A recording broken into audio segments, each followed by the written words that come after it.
Long before chess existed, humans were already obsessed with simulating war on a board.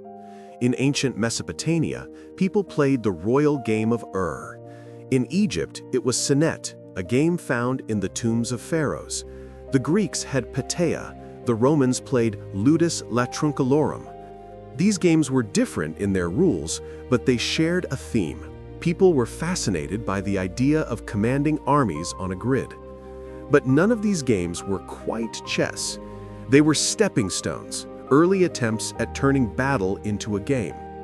The story of real chess begins in India. Around the 4th to 6th century CE, in the Gupta Empire of India, a new game emerged.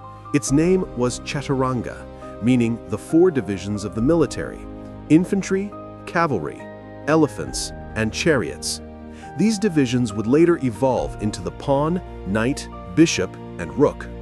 Chaturanga was played on an 8x8 board, like modern chess, but colored squares didn't exist yet, and the game could be played with or without dice. Some versions involved pure strategy, others mixed warfare with chance. Legend says the game was created to teach a prince the principles of war. Other stories claim it was invented by a wise philosopher to show a king that all subjects, even the lowest, are essential. History is unclear, but scholars agree on one thing. Chaturanga is the earliest ancestor of modern chess that historians can confidently identify. But it didn't stay in India. Trade, diplomacy, and conquest would carry the game further west and into the hands of a new empire. When the Persian Empire encountered Chaturanga, they adopted it and transformed it. In Persia, the game became Shatranj. The rules changed, the pieces changed, the strategy changed. The elephant piece became the alfil, leaping over squares. The king's advisor became the vizier, a far weaker ancestor of today's queen. The game was slower, more methodical, more positional. It was in Persia that chess first gained many of the words we still use.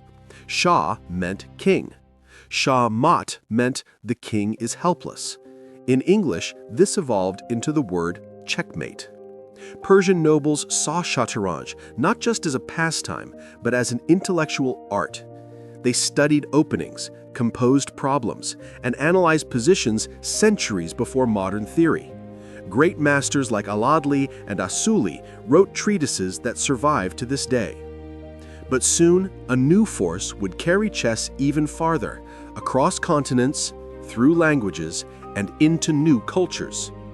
After the Islamic conquest of Persia, Shatranj spread at astonishing speed. From the Middle East to North Africa, from Central Asia to Spain, the game traveled wherever Islamic culture traveled. This era, often called the Islamic Golden Age, elevated chess to new intellectual heights. Scholars studied the game rigorously. Poets and philosophers wrote about it. Caliphs played it passionately.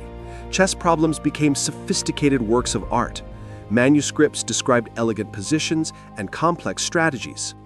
And because Islam's empire spanned such an enormous area, chess became one of the first truly global games. Through the Moors, it reached the Iberian Peninsula.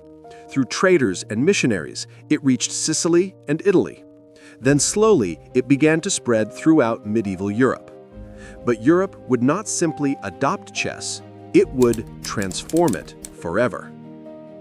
When chess arrived in Europe, reactions were mixed. Some religious leaders condemned it. Others embraced it as a game of virtue and intelligence. It appeared in manuscripts, sculptures, and literature, often as a symbol of nobility or wisdom. But European chess was still the slow-paced Shatranj of Persia, not yet the game we know. Then, in the late 1400s, something dramatic happened. Europe reinvented chess. In the late 14th century, primarily in Spain and Italy, chess underwent a radical transformation. The queen, once the weakest major piece, suddenly became the strongest. The bishop gained long-range diagonal movement. Castling appeared as a defensive maneuver. New rules sped up gameplay dramatically. These changes turned medieval chess into a faster, more tactical game. a game of long-range power, a game that rewarded creativity and aggression. Historians call this the chess revolution. It created what we now call modern chess. The game finally resembled the version we play today. By the 19th century, chess was standardized. Tournament play emerged. Titles like grandmaster appeared. International competitions began. In the 20th century, chess transcended entertainment.